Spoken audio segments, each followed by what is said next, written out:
बहुत ही जाने माने चिंतक है। प्रोफेसर साहब शुक्रिया आपका। जातिगत जनगणना होने जा रही है, आपका क्या मत है सर? लंबे समय से मांग चल रही थी आदरणीय विष्णु जी, इसको सरकार ने आखिरकार मान लिया, चाहे बेमन से ही सही लेकिन माना। और उस दिशा में यदि कदम बढ़ता है, अभी माननीय संजय सिंह जिस तरह से कह के गए हैं कि यदि इसको केवल घोषणा करके और सरकार चुप्पी साध लेती है, तब फिर मुझे लगता है कि सरकार की विश्वसनीयता पर फिर सवाल उठेंगे। अब यह है कि जैसा कि प्रतिपक्ष के नेता माननीय राहुल जी ने कहा है कि आप बताइए कब करने जा रहे हैं, क्योंकि जनगणना भी ड्यू है और इसमें जाति जनगणना भी जोड़ा जाना है।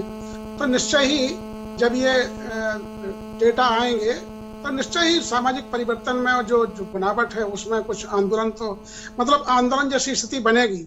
और आपने जो ओपनिंग टिप्पणियां की हैं वो बहुत महत्वपूर्ण है कि शुरुआत तो हो गई, सामाजिक न्याय के क्षेत्र को लक्ष्य को प्राप्त करने के लिए शुरुआत हो चुकी है। सर हमारी पीढ़ी को मिले न मिले, आने वाली पीढ़ी को इस डेटा का फायदा जरूर मिलेगा। आपने बहुत महत्वपूर्ण बात कही है।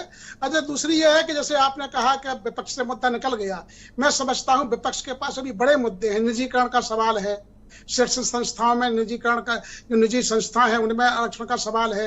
अभी जाकर के 9वीं अनुसूची में इन मुद्दों को डालना है, आरक्षण को 9वीं सूची में डालना बहुत जरूरी है। ये तमाम मुद्दे, भूमि का मुद्दा है, जो भूमिहीन लाखों करोड़ों लोग इस देश में हैं, उनको 5 एकड़ जमीन दिए जाने का मुद्दा है। बहुत बड़े मुद्दे हैं। हाँ, लेकिन एक कदम सरकार ने आगे बढ़ाया है और सचमुच में एक कदम आगे बढ़ता है तो निश्चय ही सामाजिक न्याय के क्षेत्र में एक बड़ी पहल होगी।